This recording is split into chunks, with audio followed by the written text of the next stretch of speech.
Hello dear students, a very welcome back in Desi Kaksha. और आप लोग कैसे हैं डियर? आई होप आप लोग स्वस्थ होंगे और मस्त होंगे, है ना। तो यार हम लोगों का ये सिलसिला बिल्कुल रुक नहीं रहा है और एक के बाद एक मॉक टेस्ट मैं आप लोगों के लिए फटाफट लाए जा रहा हूँ। ठीक है, तो इसी सिलसिले में आज हम लोगों का है mock test number 8। Okay dear, तो इस 8 नंबर वाले मॉक टेस्ट में हम लोगों को क्या करना है, हम लोगों को 20 क्वेश्चंस मैथमेटिक्स के सॉल्व करने रहेंगे और वो भी विद इन टाइम, है ना, एक टाइम के अंदर में। तो एक क्वेश्चन मैं लूँगा और उसके बारे में ढेर सारी बातें हम लोग करेंगे, फिर अगला क्वेश्चन आएगा। इस तरीके से हम लोगों का सिलसिला चलता रहेगा। तो चलिए डियर, बहुत ज़्यादा टाइम हम लोग अपना स्पेंड ना करते हुए हम लोग क्या करते हैं, हम लोग आ जाते हैं क्वेश्चंस पे। तो सबसे पहला क्वेश्चन आज के मॉक टेस्ट 8 का आपकी स्क्रीन पर ये आया।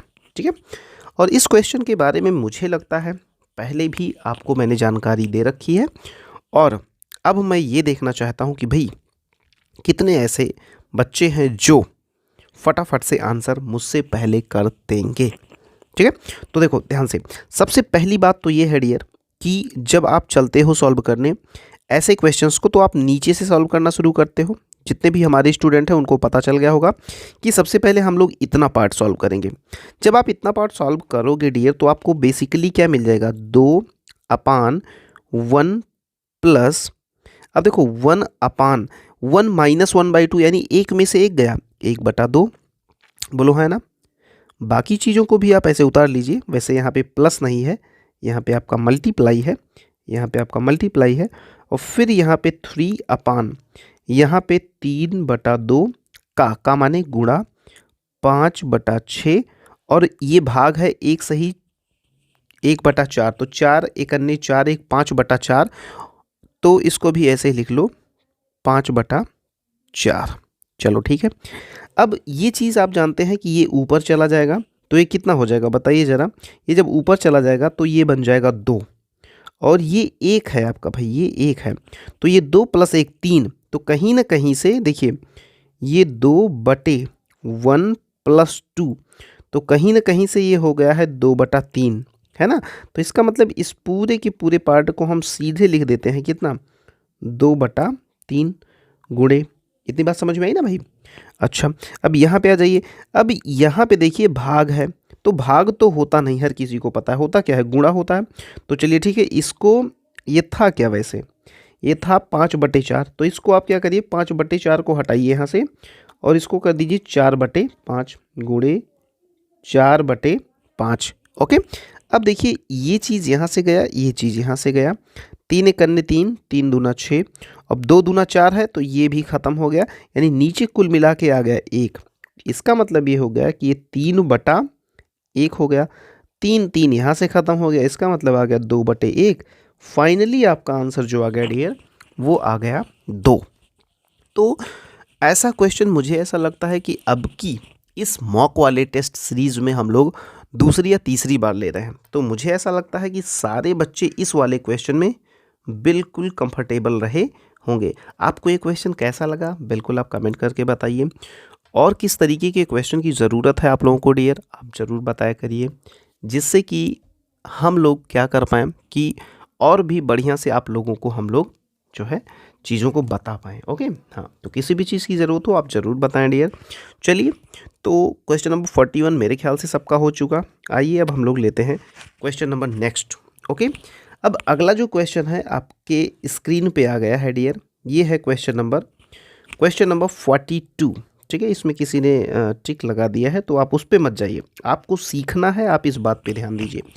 क्या कह रहा है कि एक आयताकार पानी की टंकी 5 मीटर ऊंची है, यानी उसकी ऊंचाई कितना है, हाइट 5 मीटर, और 3 मीटर लंबी है, यानी उसकी लंबाई कितनी है 3 मीटर, और 2 मीटर चौड़ी है, यानी उसकी ब्रेथ कितनी है, कितनी है, अरे भाई LBH हम लोग लिखते हैं तो ये 2 है। ठीक है, तो इसमें कितना लीटर पानी भरा जा सकता है। देखो डियर, जब भी कभी हम लोग टंकी वगैरह की बात करते हैं तो आपको ये बात पता होगी कि पानी भरने की बात अगर हम लोग उसमें करते हैं, कभी भी अगर हम लोग पानी भरने की बात करते हैं तो पानी भरने के केस में आपको पता है डियर कि सबसे पहले क्या निकाला जाता है, सबसे पहले टंकी का आयतन निकाला जाता है। क्या निकाला जाता है, टंकी का आयतन। तो आयतन का फार्मूला क्या होता है, आयतन बराबर बताओ, बोलो जल्दी से। आयतन बराबर होता है लंबाई गुणे चौड़ाई गुणे ऊंचाई। ठीक है, तो ये फार्मूला था जो आपको सीखना था। तो लंबाई कितना है आप ये बताइए भैया। लंबाई तो है यार 3, चौड़ाई कितनी है 2, ऊंचाई कितनी है 5। तो कितना हो गया, 3 दूनी 6 पंचे 30। 30 क्या, 30 घन मीटर, या इसी को हम लोग मीटर क्यूब भी बोलते हैं। अब आपको ये बात पता होनी चाहिए डियर कि एक घन मीटर में, एक घन मीटर में कितने लीटर होता है, 1000 लीटर होता है। कितना, 1000 लीटर। तो ये बताओ 30 घन मीटर में कितना होगा। तो 1000 से गुणा कर दो यार, क्या दिक्कत है। आ जाएगा आपका कितना, 30,000 लीटर पानी। 30,000 लीटर पानी हो जाएगा। ओके, तो ये क्वेश्चन भी अपने आप में एक यूनिक टाइप का क्वेश्चन था। यूनिक इन द सेंस ये कि आपको बहुत सारी जानकारी इससे मिली होगी। जानकारी में आप सबसे पहली जानकारी तो आप ये लिख सकते हो कि भैया आपको आयतन का फार्मूला आ गया। आयतन का फार्मूला का मतलब क्या, लंबाई गुणे चौड़ाई गुणे ऊंचाई। और आयतन जैसे आप निकाले आपको ये पता चला कि आयतन घन मीटर में लिखा जाता है, दूसरी जानकारी। और तीसरी जानकारी ये कि एक घन मीटर में कितने लीटर। तो एक घन मीटर में डियर होता है 1000 लीटर पानी आता है। तो 30 घन मीटर आया था तो इसका मतलब 30,000 लीटर पानी आ जाएगा। सिंपल सी बात है यार, ठीक है। हाँ, तो चलिए ठीक है, मुझे ऐसा लगता है कि क्वेश्चन नंबर 2 भी हमारे कई बच्चे कर लिए होंगे। जितने भी बच्चे ऑनलाइन जुड़े हुए हैं अब इतने स्मार्ट तो हो ही गए यार कि आयतन वगैरह बहुत आराम से निकाल सकते हैं। ओके, आइए अब हम लोग लेते हैं क्वेश्चन नंबर 43। क्वेश्चन नंबर 43 बिल्कुल आपका एक ये मान के चलिए कि ये नॉलेज टेस्टिंग के लिए है कि शून्य को आप क्या समझते हो। नेचुरल नंबर यानी प्राकृतिक संख्या, कुछ बच्चे अगर अंग्रेजी के हों वो भी जाने, नेचुरल नंबर या होल नंबर या पॉजिटिव नंबर या निगेटिव पॉजिटिव इंटीजर या निगेटिव इंटीजर, आप क्या कहोगे। तो भाई सीधी सी बात है, शून्य जो होता है, शून्य के बारे में हम लोग कहते हैं कि ये एक होल नंबर है। क्या है, होल नंबर है। और होल नंबर को हम लोग क्या कहते हैं, पूर्ण संख्या कहते हैं। तो 0 जो है डियर वो क्या है, होल नंबर है। क्या है, होल नंबर। तो केवल ये इन्फॉर्मेशन के लिए था मेरे ख्याल से, और बाकी कुछ भी नहीं था। तो क्वेश्चन नंबर 43 बिल्कुल कंफर्टेबल। आइए question number 47, sorry question number 44। यदि किसी संख्या और उसके 3/5 भाग का अंतर 40 है तो संख्या ज्ञात कीजिए। क्या करिएगा भाई, इतनी अलजेब्रा तो अब सबको आने लगी है। तो ऐसा करिए, वीडियो को करिए पॉज, और वीडियो को पॉज करके फटाफट हमें आंसर दीजिए, फटाफट। कैसे करिएगा, तो मान लीजिए कि वो संख्या आपकी क्या है, x है। वो संख्या आपकी क्या है, x है मान लीजिए। और जैसे ही आपने वो संख्या x मानी तो किसी संख्या और उसके 3/5 का अंतर, तो x का 3/5 कितना होगा भैया, x का 3/5 यार 3x/5 होगा, और क्या। अब दोनों का अंतर यानी x माइनस 3x/5, जिसका हर कुछ नहीं उसका हर एक, ये है आपका 40। तो चलिए x की वैल्यू निकाल दीजिए, और क्या। तो ये हो जाएगा 5x minus 3x upon 5 is equal to 40। तो यहाँ पे हो जाएगा 2x upon 5 is equal to 40, और x इज इक्वल टू कितना 40 इंटू 5 अपान 2। तो 2 से काटिएगा 20 और 20 पंचे 100, बस काम खत्म। यानी आपका आंसर कितना आ जाएगा डियर, आपका आंसर आपके कदमों में आ चुका है, एंड दैट इज़ 100। कितना है dear, 100।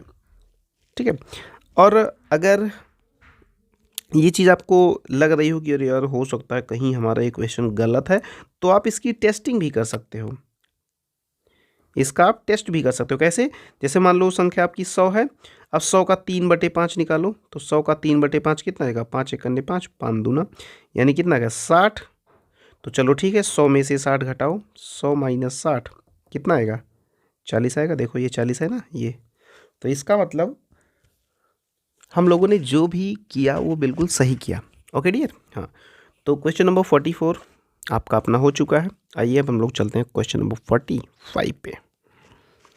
Question number 45, wow very nice question. ये क्वेश्चन एक्चुअली उन बच्चों को नहीं आएगा जो बच्चे ये चीज़ पहली बार सुन रहे हैं कि स्थानीय मान क्या होता है और जातीय मान क्या होता है, ठीक है, तो स्थानीय मान को हम लोग प्लेस वैल्यू बोलते हैं डियर, क्या, प्लेस वैल्यू। और जातीय मान को क्या कहते हैं, जातीय मान को हम लोग कहते हैं फेस वैल्यू। क्या कहते हैं, फेस वैल्यू। अब ये कह रहा है स्थानीय मान और जातीय मान का अंतर बताओ, तो भाई अंतर बता दो, अंतर का मतलब घटाना। तो इसका अब देखो 7 का स्थानीय मान कितना आएगा 70, और 5 का फेस वैल्यू वही आएगा जो वो रहता है, ठीक है। हाँ, फेस वैल्यू का मतलब जो आपको दिखाई दे रही है वो उसकी फेस वैल्यू होती है, ठीक है। अब जैसे अगर 3 के बारे में ही बात किया जाए तो 3 का जो स्थानीय मान आएगा वो 3000000 आएगा, ठीक है ना।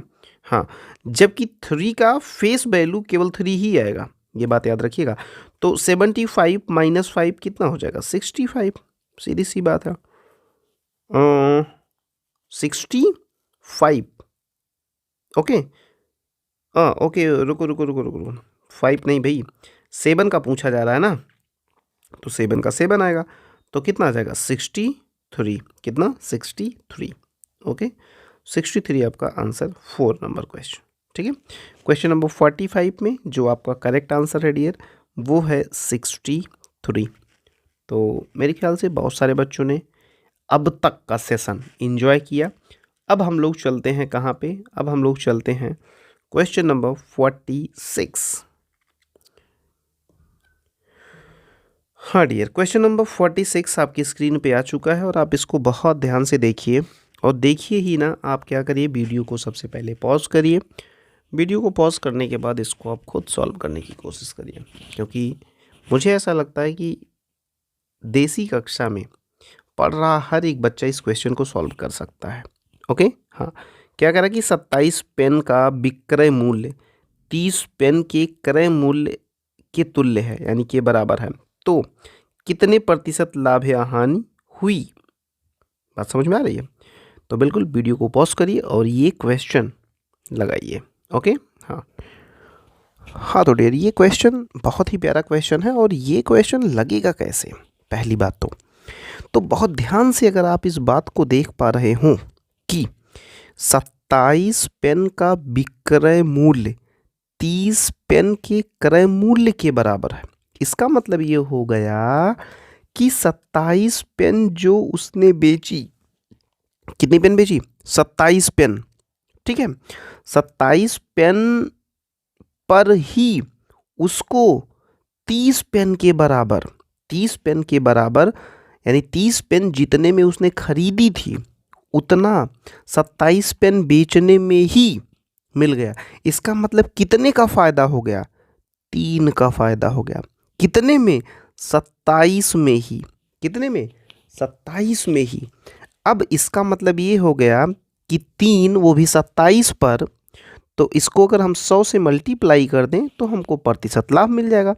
तो 3 एक करने 3, 3 9 27, और 9 से काटिए 9 दहम्मा 90, ठीक है, 9 दहम्मा 90, 11 बार ले जाइए, 11 बार 11, 9 एक अन्य 9, एक आया, 9 एक अन्य 9, ठीक है, और 1/9, ठीक है। तो आपका जो आंसर आया डियर वो आया 11 सही 1/9 प्रतिशत, 11 सही 1/9 प्रतिशत, वो भी क्या, लाभ। क्या आया, लाभ आया, ओके। तो एक तो तरीका ये था इसको लगाने का, ठीक है। एक तो बिल्कुल ये इसको शॉर्टकट आप कह सकते हैं। दूसरा तरीका भी मैं आपको सिखाऊं अगर, तो चलिए दूसरा तरीका भी आप सीख लीजिए डियर। इसका जो दूसरा तरीका है डियर वो ये है कि आप ये मान लीजिए कि 30 पेन, ठीक है, 30 पेन का क्रय मूल्य, 30 पेन का क्रय मूल्य आप x मान लीजिए, तो एक पेन का क्रय मूल्य कितना होगा ये बताइए, x/30, ठीक है। तो एक चीज़ तो आप ये रख लीजिए अपने पास, फिर आ जाइए 27 पेन का विक्रय मूल्य कितना होगा, x रुपये, तो एक पेन का विक्रय मूल्य कितना होगा, x/27, x/27 रुपये। थोड़ा लंबा जाएगा लेकिन हाँ तुम्हें रियल पता चल जाएगा कि हो क्या रहा है, ठीक है। अब देखो, x बटा 30 में खरीदा था, x बटे 27 में बेचा क्या, एक पेन। तो ये बताओ कि लाभ कितना हुआ।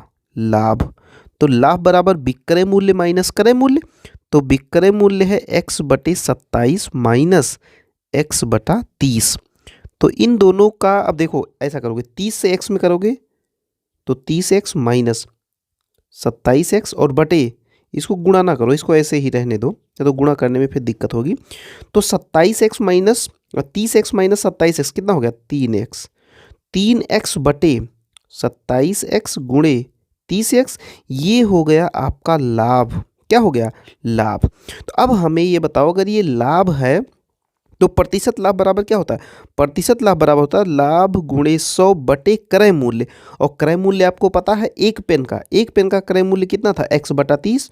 तो x बटा 30, अब ये बटा 30, अब बटा का बटा है तो आपको पता है कि ये चीज़ ऊपर जाता है, तो चलिए इसको आप ऊपर लिख दीजिए, यहाँ पे 30 लग दीजिए।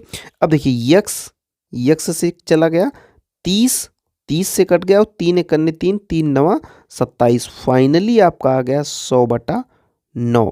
वही चीज़ है जो हम लोगों ने पहले किया था। अब जब 100 बटा 9 करोगे तो 11 नवा 99, 1 बटा 9 हो जाएगा। तो यही हो जाएगा 11 सही 1 बटा 9 प्रतिशत लाभ। ठीक है, तो ऐसे लगेगा, वास्तव में ये सवाल इस तरीके से लगेगा। कैसे, एक बार फिर से आप देख लीजिए, फटाफट से देख लीजिए कि 30 पेन का जो क्रय मूल्य था वो यक्स था, तो एक पेन का यक्स बटा 30, इस पे फोकस कर लीजिए। फिर 27 पेन का विक्रय मूल्य उतना ही था जितना 30 पेन का क्रय मूल्य, यानी यक्स के बराबर। तो 27 पेन का विक्रय मूल्य यक्स, तो एक पेन का यक्स बटे 27। ठीक है, तो ये हो गया। उसके बाद देखो, लाभ यहाँ से हम लोगों ने निकाल लिया, x बटे 27 में से x बटा 30, तो ये फाइनली इतना निकल के आ गया, इतना। ठीक है, 3x बटा 27 गुणे 30। अब गुणे 100 बटे x कर दीजिए तो प्रतिशत लाभ आ गया। ओके, तो ये रहा तरीका लगाने का। उसके बाद आइए अब हम लोग चलते हैं क्वेश्चन नंबर 47 पे। क्वेश्चन नंबर 47 क्या कह रहा है डियर कि 4 दर्जन केलों का दाम 24 है, तो 150 केलों का दाम कितना होगा। बहुत सिंपल क्वेश्चन है, कैसे पता चलेगा। 4 दर्जन का मतलब होता है 4 गुणे 12, तो 12 चौके 48। ठीक है, तो 48 केला, 48 केला, तो भाई सीधे से रख दीजिए कि 48 केला कितने रुपए का, 24 रुपए का। ठीक है, तो एक केला कितने का, 24 बटा 48, इसलिए 150 केला, तो इसलिए 150, इसलिए 150 क्या करोगे, गुणा कर दोगे। चलो 12 से काट दो, 12 दूना 24, 12 चौके 48, 4 से काट दो इसको, कितना हो जाएगा, 4 से। 150 किलो का दाम कितना होगा, हाँ तो चलो काटो, 12 चौके, हाँ 4 से काटो, तो 4 तियाँ 12, 3 4 सत्ते 28 और 4 पंचे 20, 37, 2 पंचे 10, 2 सत 14, 1 15, 2 तियाँ 6, 1 7, यही 75 रुपये आ गया आपका। कितना, 75 रुपये। तो ये तो बिल्कुल मतलब हम इसको लल्लू छाप क्वेश्चन ही बोलेंगे कि ये बिल्कुल उतना टफ नहीं था, बहुत ही सिंपल क्वेश्चन था, तो इसको तो हर कोई बच्चा लगा सकता है। लेकिन जो पिछला क्वेश्चन था, इस क्वेश्चन को आप स्टार लगा सकते हैं। ठीक है डियर, इसको आप स्टार लगा लीजिएगा। ये वाला क्वेश्चन तो ठीक है, ये सबका निकल जाएगा मेरे ख्याल से। बहुत सारे बच्चे तो इसको कर भी लिए होंगे, है ना, बहुत सारे क्या, सारे बच्चे कर लिए होंगे। चलो आ जाओ बच्चा पार्टी। ये क्वेश्चन है क्वेश्चन नंबर 48। क्वेश्चन नंबर 48 भी बहुत अच्छा क्वेश्चन है, बढ़िया क्वेश्चन है। आइए देखते हैं कि क्या करना है क्वेश्चन नंबर 48 में। करिए कि कोई धन 5 वर्षों में साधारण वार्षिक ब्याज की दर से 2 गुना हो जाता है, तो दर बताना है। क्या बताना है डियर आपको, तो दर बताना है। तो क्वेश्चन सिंपल है, क्वेश्चन सिंपल कहते हैं कोई धन 5 वर्ष में साधारण वार्षिक ब्याज की दर से 2 गुना हो जाता है। ठीक है, तो आपको दर बताना है। सबसे पहले तो ये चीज़ आप जानिए कि दर का फार्मूला क्या होता है। दर बराबर होता है 100 गुणे ब्याज बटे मूलधन गुणे समय। ये है सीख, इस चैप्टर के अंदर इस क्वेश्चन को लेके।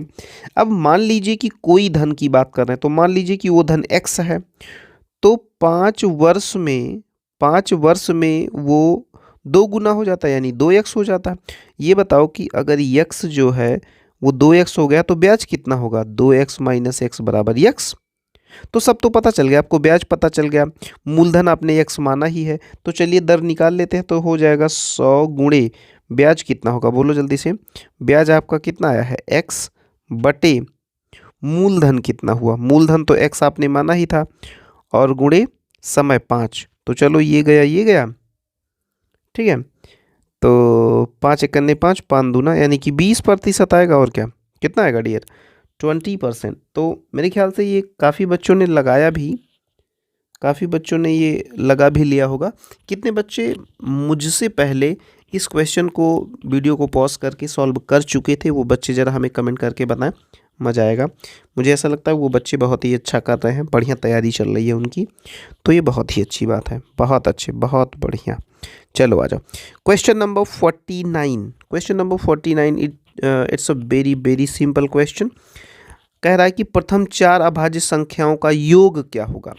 तो भाई एक मिनट, बात यह है कि प्रथम 4, है ना, बात यह है कि प्रथम 4 अभाज्य संख्याएं होती कौन कौन सी हैं, क्या ये बात आपको पता है। प्राइम नंबर्स भाई, तो है 2, है ना, पहली तो प्राइम संख्या, पहली जो अभाज्य संख्या है वो क्या है, 2 है। फिर क्या है, पहली तो 2 है, फिर क्या है, फिर 3 है, फिर क्या है, 5 है, फिर क्या है, 7 है।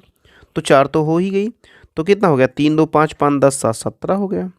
कितना हो गया, 17 आपका करेक्ट आंसर हो गया डियर। तो इसमें तो मुझे लगता है कि कोई भी बच्चा परेशान हुआ ही नहीं होगा। ओके, तो क्वेश्चन नंबर 49 बिल्कुल आपने ज़बरदस्त तरीके से कर लिया। आइए अब हम लोग चलते हैं क्वेश्चन नंबर 50 पे। ओके, क्वेश्चन नंबर 50 आपकी स्क्रीन पे है डियर, आप इसको पढ़िए, और पढ़ने के बाद सबसे पहले आप इसको सॉल्व करें। ओके, चलो। हाँ तो डियर, मुझे ऐसा लगता है कि क्वेश्चन नंबर 50 आप लोगों ने सॉल्व कर लिया होगा, क्योंकि ये बहुत ही इजी क्वेश्चन लग रहा है भाई। क्यों, इसलिए क्योंकि भाई एक विद्यालय में 70% लड़के हैं। यदि लड़कियों की संख्या 756 हो तो लड़कों की संख्या बताओ।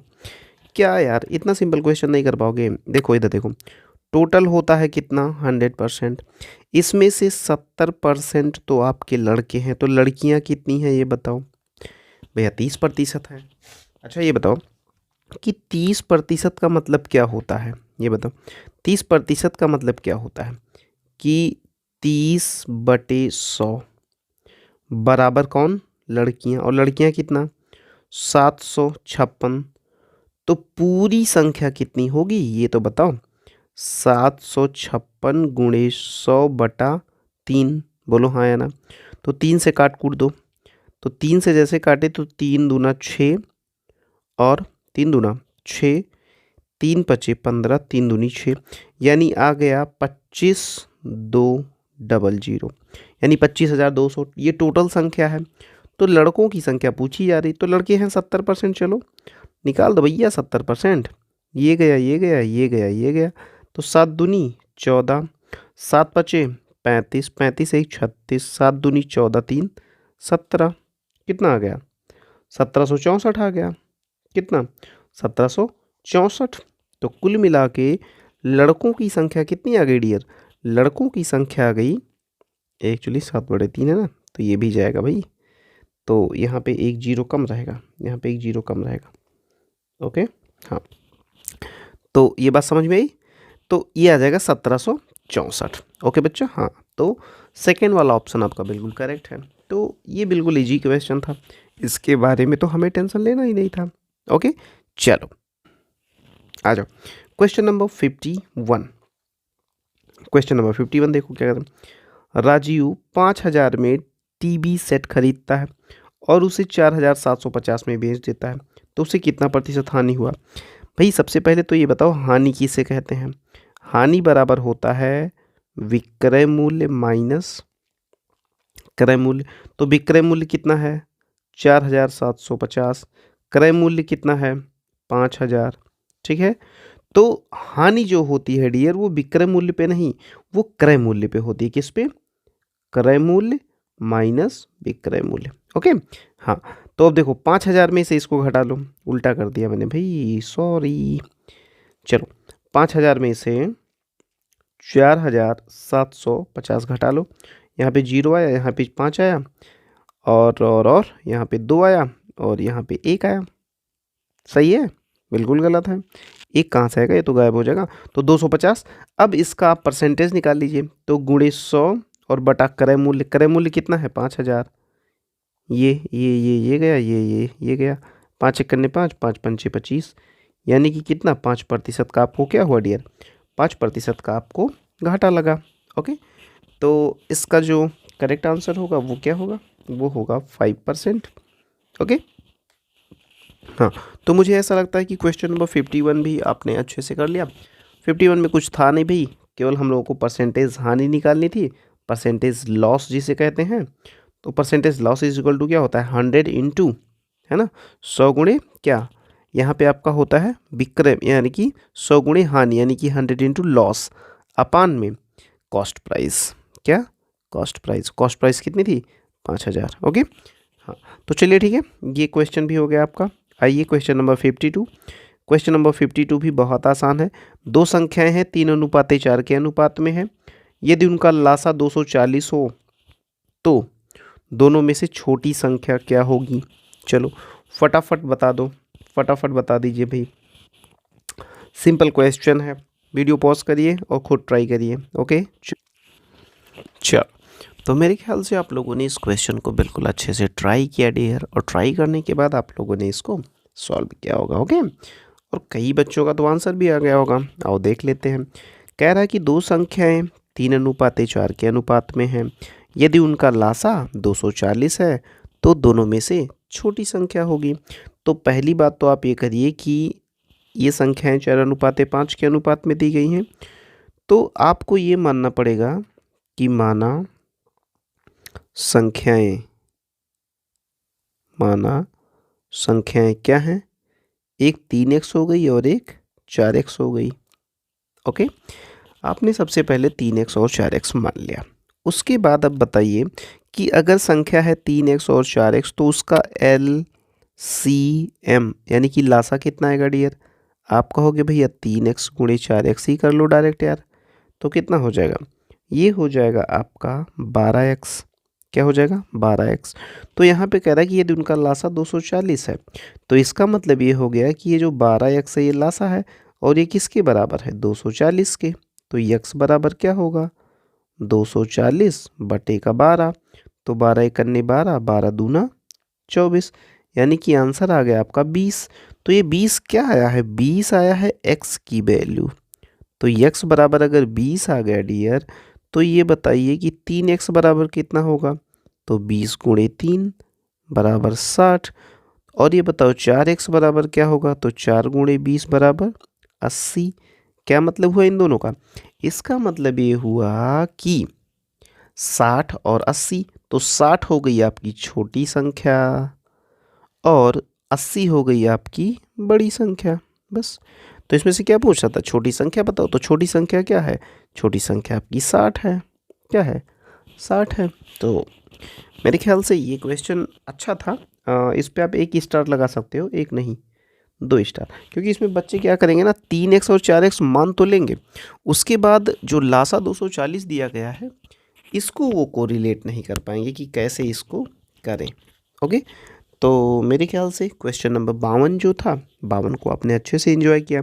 बहुत सारे बच्चों ने तो भाई इसका आंसर पहले ही ला दिया होगा, तो वो बच्चे कमेंट करके हमें ज़रूर बताएं कि भैया मेरा आपसे पहले हो गया था, तो मुझे भी काफ़ी खुशी मिलेगी। ओके बच्चा पार्टी, तो चलो अब लेते हैं हम अपना next question, that is question number 53। Question number 53 क्या कह रहा है यार, कि 90 किलोमीटर प्रति घंटे की चाल से जा रही 75 मीटर लंबी रेलगाड़ी एक बिजली के खंभे को कितनी देर में पार कर लेगी। तो यार ये क्वेश्चन तो बिल्कुल सिंपल सा है। क्यों, इसलिए क्योंकि इधर देखिए, मान लीजिए कि ये आपकी रेलगाड़ी है, ये क्या है, रेलगाड़ी है, और यहाँ पे आपका एक खंभा है, यहाँ पे ये आपका एक खंभा है। अब इस खंभे को बताओ रेलगाड़ी कैसे पार करेगी। अब बताओ रेलगाड़ी ऐसे आई, ऐसे आ रही, आ रही, आ रही, तो ये रेलगाड़ी जब यहाँ पे पहुँच जाएगी, यहाँ पे, और यहाँ पे पहुँचने के लिए जब इसका टेल वाला पार्ट यहाँ पे आ जाए और हेड यहाँ पे पहुँच जाए, तब जान लीजिए कि इस रेलगाड़ी ने इस पूरे के पूरे खंभे को पार किया। ओके, ठीक है। तो आपको ये बात पता चल चुकी होगी कि अगर ये रेलगाड़ी यहाँ से चलती है और ऐसे ऐसे यहाँ पे पहुँचती है, फिर ऐसे ऐसे चलती चलती चलती चलती जब यहाँ पे आई, तब क्या हुआ, तब ये हुआ कि इसने पार किया। तो पार करने में रेलगाड़ी को कितना चलना पड़ा, रेलगाड़ी के बराबर। ओके, रेलगाड़ी के बराबर चलना पड़ा। अच्छा, एक बात और है कि ये दिया गया है 90 किलोमीटर प्रति घंटा। तो 90 किलोमीटर प्रति घंटे को अगर आप मीटर पर सेकंड में बदल लें, क्यों, इसलिए क्योंकि ट्रेन की लंबाई मीटर में दी गई है। तो 90 को मीटर पर सेकंड में बदलने के लिए 5/18 से गुणा किया जाता है। तो 18 कन्ने 18, 18 पंचे 90, तो 5 पंचे 25 मीटर पर सेकंड। ओके, तो यहाँ पे आ गया 5 मीटर पर सेकंड। अब हमें आप ये बताइए कि समय बराबर क्या होता है। समय बराबर होता है भैया दूरी बटे चाल होता है। अच्छा, ठीक है। तो दूरी कितना है आज, आज दूरी है ट्रेन के बराबर। तो ट्रेन कितना है 75 मीटर बटे चाल कितनी है, चाल है आपकी 25 मीटर पर सेकंड। तो 25 के 25, 25 तियाँ 75, यानी समय लगेगा 3 सेकंड। कितना लगेगा डियर, 3 सेकंड का समय लगेगा इस बिजली के खंभे को पार करने के लिए। ओके, हाँ, तो आपका आंसर जो है वो आंसर आपका है आंसर नंबर 3, यानी कि सी वाला ऑप्शन आपका बिल्कुल करेक्ट है। और मुझे ऐसा लगता है कि बहुत सारे बच्चों ने ये क्वेश्चन पहले ही कर लिया होगा। क्यों, इसलिए क्योंकि भाई खंबे वाले क्वेश्चन का मतलब सीधी सी बात ये होती है कि जितनी लंबी ट्रेन उतना ही दूरी तय करना पड़ेगा। और समय बराबर क्या होता है, समय बराबर होता है दूरी बटे चाल। दूरी ट्रेन की, चाल ट्रेन की, बस काम हो गया। ओके, तो चलो ठीक है। अब हो गया आपका क्वेश्चन नंबर 53। अब आइए क्वेश्चन नंबर 54 पे। क्वेश्चन नंबर 54 क्या कह रहा है, क्वेश्चन नंबर 54 कह रहा है कि भैया 7702 divide by 4396 plus 25.11 into 45.88 is equal to, यहाँ पे क्वेश्चन मार्क आपका लगा हुआ है, यहाँ पे क्वेश्चन मार्क लगा हुआ है, और गुणे 15 में तो प्रश्न चिन्ह के स्थान पर लगभग मान क्या आएगा। ठीक है, तो आपको लगभग मान बताना है। तो ठीक है, मेरे ख्याल से हो जाएगा। तो चलिए ठीक है, आप एक काम ये करिए, वीडियो को पहले पॉज करिए, अपना बेस्ट ट्राई करिए, फिर हम लोग बात करते हैं इस पे। ओके डियर, चलो। हाँ तो डियर, इसमें आपसे लगभग मान पूछ रहा है। क्या पूछ रहा है, लगभग। तो क्या करिएगा, चलिए जल्दी जल्दी हम आपको बता देते हैं भाई। ये 7702 डिवाइड, अब देखिए यहीं से, अच्छा रुकिए एक मिनट, 43.96 प्लस 25.11 इंटू, यहाँ पे क्या है 40, यहाँ पे क्या है 45.88 इज इक्वल टू कह रहा है क्या, यानी कि वॉट इंटू 15। आप ऐसा करिए डियर कि इसको सबसे पहले आप इसको क्या करिए कि अप्रॉक्स वैल्यू लिख लीजिए। तो ये हो जाएगा आपका 7702 डिवाइड, जहाँ पे डिवाइड की बात है यहाँ पे आप इसको नीचे ले आइए, और इसको देख रहे हैं 43.96, यानी आप कहीं ना कहीं से इसको 44 अप्रॉक्स लिख सकते हैं, प्लस 25.11, यानी आप इसको 25 लिख लीजिए, मल्टीप्लाइड बाई 45.88 है, तो आप इसको 46 लिखिए। ठीक है, जब इसको आप काटेंगे, ठीक है, तो काटने के बाद आपको मिलेगा लगभग 175.04। ठीक है, 175.04, और प्लस में जब 25 को आप 46 से मल्टीप्लाई कराइएगा, तो 25 छक्का कितना होता है 150, और 25 चौका 100, 115। ठीक है, तो लगभग ये 1150 हो गया। अब देखिए इतना बराबर है इतना गुणे 15। अब देखिए इतने को आप 175 लिख सकते हैं ना, 175 लिख सकते हैं, तो ठीक है, इसको लिख दीजिए आप। यहाँ पे देखिए आगे 175 और प्लस 1150 अपान में 15 कर दीजिए, तो आपको इसकी वैल्यू मिल जाएगी। अब इन दोनों को आप जोड़ लीजिए, जोड़ने के बाद कितना आएगा, लगभग आपका कितना आएगा, 5 2 5, उसके बाद कितना 7 9 9, अरे भाई 5 5 के बाद फिर 7 5 12, 12 के 2, और फिर उसके बाद 13, 1325 बटे 15, इसको काट दीजिए, कितना आएगा बताइए, आ जाएगा आपका 15 नवैया 15 अट्ठे 120 और 15 अट्ठे 120, तो लगभग ये मान के चलिए कि आपका 88 के आसपास आंसर आएगा। कितना आएगा, 88 ईयर। ओके, तो ऐसे क्वेश्चन को सॉल्व करने के लिए कुछ करना नहीं है डियर, आपको बस थोड़ा सा अप्रॉक्सीमेशन वाली बातें याद रखिए। अप्रॉक्सीमेशन का मतलब होता है निकटतम मान। तो निकटतम में क्या है, एक बात याद रखिएगा कि दशमलव के बाद अगर कहीं भी दशमलव लगा है, अगर उसके बाद जो भी संख्या है अगर वह 5 या 5 से बड़ी होगी तो एक मान के जोड़ देना पड़ेगा। ठीक है, जैसे अभी यहाँ पे देखिए आप, यहाँ पे क्या था, यहाँ पे 9 था, तो हमने एक मान के इसमें जोड़ दिया, तो देखिए 43 को हमने 44 माना था, है ना, 43 को हमने क्या किया था, 44 मान लिया था। यहाँ नीचे देखिए 44 लिखे हैं ना। हाँ, वैसे ही अगर इससे कम है, 5 या 5 से कम है, तो आप एक काम करिए, जीरो मान के छोड़ दीजिए। जैसे यहाँ पे देखिए 25.11 था, तो हमने केवल 25 ही लिख लिया। यहाँ पे देखिए ज़्यादा था ना, 5 या 5 से ज़्यादा था, तो हमने इसमें 46 कर दिया, इसको एक मान के जोड़ दिया। तो बस इतनी छोटी सी बात अगर आपको याद रही डियर, तो सारी चीज़ें आपकी आराम से हो जाएंगी। ठीक, चलिए अब आइए क्वेश्चन नंबर नेक्स्ट क्या है। क्वेश्चन नंबर नेक्स्ट है आपका 55। ध्वनि की चाल 330 मीटर पर सेकंड है। यदि बादल की गर्जना बिजली चमकने से के 10 सेकंड बाद आती है तो बादल कितनी दूरी पर है, तो बादल कितनी दूरी पर है, तो बताइए कैसे करिएगा, कैसे करिएगा बताइए भाई, सीधी सी बात है यार। ठीक है, अब इसमें दूरी दूरी पूछ रहा है, क्या पूछ रहा है, दूरी। तो दूरी बराबर क्या होता है बताइए, दूरी बराबर होता है चाल गुणे समय, चाल गुणे समय। अच्छा, एक खास बात ये है कि इसमें दूरी जो है वो किलोमीटर में है, तो ठीक है कोई बात नहीं। चलिए सबसे पहले आप दूरी निकालिए, तो चाल कितना है 330 गुणे समय कितना 10। चलिए ठीक है भाई, ये भी सही है। अब ये बताइए कितना हो जाएगा, 3300 इतना मीटर हो जाएगा। और 1 मीटर में कितना किलोमीटर होता है, या ये कह लीजिए कि 1 किलोमीटर में कितना मीटर, 1000 मीटर। तो इसको 1000 से भाग कर दीजिए। जैसे ही आप 1000 से भाग करेंगे, ये आ जाएगा आपका कितना 3.3 3.3 किलोमीटर।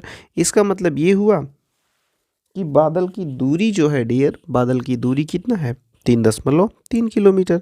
यानी आपका आंसर कितना आ गया, आपका आंसर आ गया 3.3, यानी कि तीसरा तीसरा आपका आंसर आ गया। तो इस क्वेश्चन से हमको क्या सीख मिलती है, इस क्वेश्चन से हमको ये सीख मिलती है कि भैया दूरी बराबर होता है चाल गुणे समय, बस और क्या। और उसके बाद 1 किलोमीटर में 1000 मीटर होता है। तो यही दो बातें हमको सीखने को मिली हैं ठीक ठाक ढंग से। ओके, हाँ तो चलिए ठीक है, अब हम आते हैं अपने क्वेश्चन नंबर नेक्स्ट पे। ओके चलो, तो क्वेश्चन नंबर 56 डियर, 56 में क्या कह रहा है कि दो संख्याओं का महत्तम समापवर्त तथा लघुत्तम समापवर्त 8 और 48 है। यदि इनमें से एक संख्या 24 है तो दूसरी संख्या बताओ। तो भाई ये भी बहुत ही सिंपल है, आपने सुना होगा क्या कि लासा गुणे मासा बराबर पहली संख्या गुणे दूसरी संख्या। ये बात सुने हैं कि नहीं, बिल्कुल सुने होंगे। तो लासा कितना है देखिए, लासा और मासा है, लासा है आपका 48 और मासा है आपका 8 बराबर पहली संख्या कितनी दी गई है, इसमें से पहली संख्या मान लीजिए 24 है और दूसरी संख्या नहीं मालूम तो x मान लीजिए। तो ये बताइए कि यहाँ से x बराबर क्या आ जाएगा। x बराबर हो जाएगा 48 गुणे 8 बटे 24। तो 24 एकन्ने 24, 24 दूना 48, तो कितना हो जाएगा, 8 दूनी 16 हो जाएगा। क्या हो जाएगा, 8 दूनी 16। तो यही 16 यानी कि 16 आपका आंसर हो जाएगा डियर। ओके, तो ये है आपका करेक्ट आंसर। थर्ड वाला नंबर जो है ये आपका करेक्ट आंसर है। ओके, हाँ डियर। तो क्या किया जाए, इसका मतलब ये हो गया कि आपको ये बात समझ में आ गई।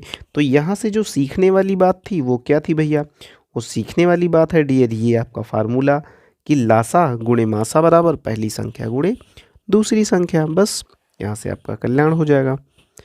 तो मेरे ख्याल से ये क्वेश्चन आपका हो चुका है। चलिए अब हम लोग लेते हैं अपना नेक्स्ट क्वेश्चन और बढ़ते हैं थोड़ा आगे।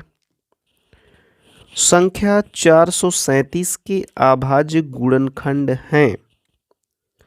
437 के अभाज्य गुणनखंड कितने हैं, तो 3 हैं कि 2 हैं कि 5 हैं कि 0 है।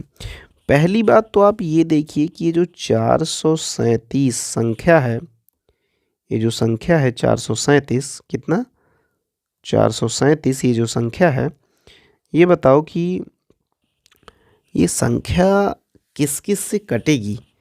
अभाज्य तो 4 3 7 7 14, 3 से भी नहीं कटेगी, 2 से भी नहीं कटेगी, 5 से भी नहीं कटेगी।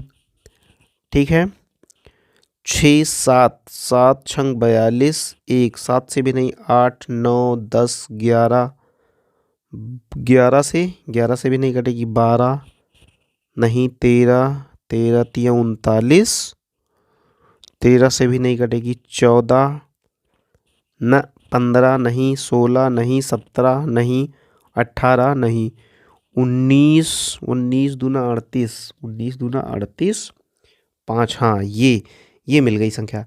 437 जो है इसको 19 से भाग लगाइए आप, तो 19 दूना 38, कितना आ गया 5, और 19 तिया 57। ये देखो भैया, ये तो जो कलाकारी होगी, या तो ये 19 से कटेगी और या तो ये 23 से कटेगी। ठीक है, क्योंकि भैया 19 गुणे 23 जब आप करते हो तभी जाके आपको मिलेगा 437। इसका मतलब इसके केवल और केवल 2 ही अभाज्य गुणनखंड हो सकते हैं, इसके अलावा इसके अभाज्य गुणनखंड नहीं हो सकते। तो इसका मतलब आपका जो क्लियर आंसर है डियर, जो आपका क्लियर आंसर है वो क्या है, वो क्लियर आंसर आपका है दूसरा, नहीं तीसरा। ठीक है, हाँ। तो मेरे ख्याल से 57 नंबर क्वेश्चन ये गुड क्वेश्चन था, याद रखने लायक क्वेश्चन है ये। याद क्या रखना है, याद ये रखना है कि जो 437 है ये या तो 19 से कटेगी या तो 23 से कटेगी। तो ये बहुत खतरनाक संख्या है। ठीक है, इसको याद कर लीजिए। चलिए आ जाइए क्वेश्चन नंबर 58। 1 सेकंड 1 मिनट का कौन सा दशमलव है, बताइए। अब ये क्वेश्चन तो नहीं बताने लायक है, मतलब नहीं बताने लायक का मतलब कि बहुत ज़्यादा सिंपल है यार। तो कैसे करिएगा इसको, ऐसे करिए, 1 सेकंड 1 मिनट का कौन सा दशमलव है, तो 1 सेकंड ये हो गया, और 1 मिनट में कितना सेकंड, 60 सेकंड, तो 1/60 हो गया, और क्या। अब 1/60 को जब भाग लगाइएगा तो कितना आएगा, 0 दशमलव फिर 0 बढ़ाइए। ठीक है, तो पहले तो दशमलव लगा के, अब देखिए 60 से भाग कैसे करेंगे, ऐसे करेंगे। पहले तो आपने दशमलव लगाया, 1 0 बढ़ा, फिर नहीं गया पहाड़ा तो 1 0 बढ़ाया, फिर यहाँ पे 1 0 बढ़ाया। अब 60 एकन्ने 60, यहाँ पे कितना आ गया 40, दशमलव लगा ही है। ठीक है ना, दशमलव लगा ही है, तो 1 0 बढ़ा लीजिए, तो कितनी बार, 6 बार, तो 6 छक्के 36, 360, फिर 6 आएगा, तो ऐसे ये होता जाएगा। ठीक है, तो 1 6 है क्या, 0.016, 0.016, हाँ ये है, तो सी वाला ऑप्शन आपका करेक्ट हो जाएगा डियर, सी वाला ऑप्शन आपका करेक्ट हो जाएगा। बस तो ये था आपका क्वेश्चन नंबर 58, 58। अब आइए हम लोग चलते हैं क्वेश्चन नंबर 59 पे। 59 क्या कह रहा है भैया, उस वर्ग का क्षेत्रफल ज्ञात करें जिसकी एक भुजा की लंबाई 2.6 है। मतलब ये तो टेक्निकली क्राइम हो जाएगा, टेक्निकली ये क्राइम हो जाएगा अगर ऐसा क्वेश्चन आपको नहीं आता तो, क्योंकि वर्ग का क्षेत्रफल बराबर क्या होता है, वर्ग का क्षेत्रफल बराबर होता है भुजा का स्क्वायर। और भुजा कितनी दी गई है, 2.6। भुजा है आपकी 2.6। अच्छा, 2.6 का जब स्क्वायर करेंगे तो कितना आएगा, 26 का स्क्वायर तो हर किसी को याद होता है यार, कितना होता है, 676 होता है। तो 676 और 2 अंक के बाद दशमलव लगा दीजिए यहाँ पे, तो ये हो जाएगा 6.76। लेकिन क्या, सेंटीमीटर स्क्वायर। समझ में आ रही बात। तो ऑप्शन आपका हो जाएगा ए फॉर एप्पल, ये वाला देखिए। ठीक है, तो ये आपका हो गया करेक्ट आंसर। अब आइए इस सीरीज का सबसे लास्ट क्वेश्चन। वैसे तो मैं ये चाहता हूँ कि आपको दे दूँ ये क्वेश्चन, लेकिन ये क्वेश्चन इतना सिंपल सा है कि आपको देने लायक है नहीं। तो चलिए इसको फटाफट से हम ही करवा देते हैं। क्या कहते हैं, एक आयत का क्षेत्रफल कितना है, 1056। ठीक है, उसकी चौड़ाई कितना है, उसकी चौड़ाई है 24 मीटर। तो इसकी लंबाई बताओ। अरे भैया, लंबाई बराबर क्या होता है, लंबाई बराबर होता है क्षेत्रफल बटा चौड़ाई। समझ में आ रही बात। तो क्षेत्रफल कितना है, क्षेत्रफल है 1056 और चौड़ाई कितनी है, चौड़ाई है आपकी 24। तो लंबाई कितनी आ जाएगी, 24 से भाग कर दीजिए, 24 चौका 96 और 24 चौका 96, 44 मीटर आ जाएगा। कितना, 44 मीटर। तो देखिए 44 मीटर कहाँ है, 44 मीटर है कहीं, ये है। क्वेश्चन नंबर 3 आपका बिल्कुल करेक्ट है। ओके डियर, हाँ तो बिल्कुल मज़ा आ गया होगा आपको तो सुन के। तो ये था आपका सबसे लास्ट क्वेश्चन डियर, और ये लास्ट क्वेश्चन भी आपने ज़बरदस्त इंजॉय किया। तो बच्चा पार्टी फाइनली फिर हम आपसे यही कहेंगे कि आप जैसे भी जहाँ भी तैयारी आप कर रहे हैं, आप ऐसे ही तैयारी करते रहें। बिल्कुल इस समय आपको कोई नई चीज़ नहीं ट्राई करना है। आप बिल्कुल जैसे कोचिंग जा रहे होंगे आप वैसे ही कोचिंग जाइए। कोचिंग बिल्कुल बंक मत करिए, बिल्कुल ऐसा मत करिए कि आप कोचिंग नहीं जाएंगे। वहाँ से आने के बाद आप अपने वीडियो लेक्चर्स देखिए, वीडियोस देखिए और आप अपने होमवर्क करिए। सारा काम करते रहिए, क्योंकि डियर यही जनवरी का महीना, फरवरी, मार्च और उसके बाद अप्रैल में 29 अप्रैल को तो आपका पेपर ही है। तो बहुत गिने चुने दिन आपके पास हैं डियर। ठीक है, तो इस समय को आप बिल्कुल बर्बाद ना करें, क्योंकि समय अगर आप बर्बाद करेंगे डियर तो समय आपको बर्बाद कर देगा, एक बात जान लीजिएगा। और नवोदय विद्यालय में पढ़ने का जो सौभाग्य है वो आप खो देंगे अगर आप इधर बहुत ज़्यादा हवाबाजी कर लिए तो इसलिए बिल्कुल हवाबाजी से दूर रहिए। ठीक है, और जितने भी कॉन्सेप्ट हैं चैप्टर नंबर 1 से लेके लास्ट चैप्टर तक उसको पूरा कंप्लीट कर डालिए। साथ में आप रीजनिंग की प्रैक्टिस भी करते रहिए, आप हिंदी या इंग्लिश की भी प्रैक्टिस करते रहिए। अगर आपको इंग्लिश लैंग्वेज में पेपर देना है तो आप इंग्लिश पे फोकस करिए, अगर आपको हिंदी लैंग्वेज में पेपर देना है तो आप हिंदी में, है ना, हिंदी को फोकस करिए। और साथ में एक चीज़ आप जानते ही हैं कि भैया मैथ्स वाला जो पोर्शन होना चाहिए वो आपका सबसे ज़्यादा खतरनाक होना चाहिए, सबसे ज़्यादा ज़बरदस्त, क्योंकि ज़्यादातर दिक्कतें जो होती हैं वो मैथ्स में ही बच्चों को होती हैं। क्योंकि लैंग्वेज वाला सेक्शन हिंदी या इंग्लिश वो तो हर बच्चा का बहुत सही होता है। रीजनिंग में आप अगर मेहनत करेंगे डियर तो आप 40 आउट ऑफ 40 बहुत ही आराम से प्राप्त कर सकते हैं। ठीक है, तो बिल्कुल डरने की ज़रूरत नहीं है। आप जैसे भी पढ़ाई कर रहे हैं आप अपने नोट्स को रिवाइज़ करते रहिए, पुराने जितने भी फार्मूले हैं उन सारे फार्मूलों को आप देखते रहिए। किसी भी चैप्टर को नज़रअंदाज नहीं करना है, सारे के सारे चैप्टर्स को देखते रहना है और बहुत ही अच्छे ढंग से अपनी तैयारी को करना है। इस समय आप कहीं भी घूमने ना जाएं, मामा के यहाँ नहीं जाना है आपको, आपको किसी अंकल चाचा के यहाँ नहीं जाना है, चाची के यहाँ कहीं भी जाना नहीं है। ठीक है, इस समय आप केवल चुपचाप घर पे रह के बढ़िया मस्त तैयारी करिए। स्कूल जाइए, स्कूल से जैसे छुट्टी मिलती है आप घर पे आइए, घर पे आके तुरंत बैठिए। डेली एक मॉडल सेट पेपर, ये बात आप ध्यान दीजिए कि डेली आपको एक मॉडल सेट पेपर लगाना है, ठीक है।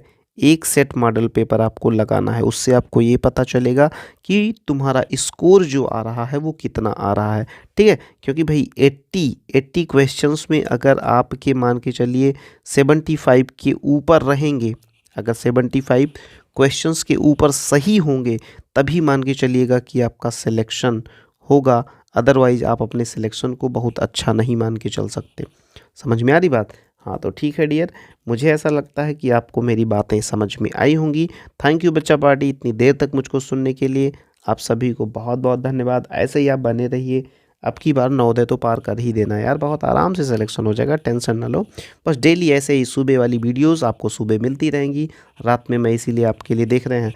इस समय रात को टाइम हो रहा है लगभग एक बज रहा है, देख रहे हैं 1 बज रहा है, और 1 बजे मैं आपके लिए वीडियो शूट करके अभी मैं इसको अपलोड करूँगा। अपलोड करने के बाद मैं सोने जा रहा हूँगा, ठीक है। तो आपके लिए अगर हम इतना मेहनत कर सकते हैं तो यार आप अपने लिए तो मेहनत कर ही सकते हो। ओके, तो ठीक है बच्चा पार्टी, जहाँ कहीं भी है बिल्कुल आप ऐसे ही स्वस्थ रहिए, मस्त रहिए, व्यस्त रहिए, और ज़बरदस्त इसी तरीके से आप पढ़ाई को करते रहिए। कोई भी दिक्कत हो, अगर किसी भी टॉपिक में कोई प्रॉब्लम हो तो आप हमको डायरेक्ट मैसेज कर सकते हैं, हम बार बार आपको अपना नंबर देते रहे हैं। तो इसमें भी 6390840166 ये मेरा व्हाट्सएप नंबर है डियर। आप इस पे किसी भी तरीके की समस्या हो तो आप हमसे शेयर कर सकते हैं।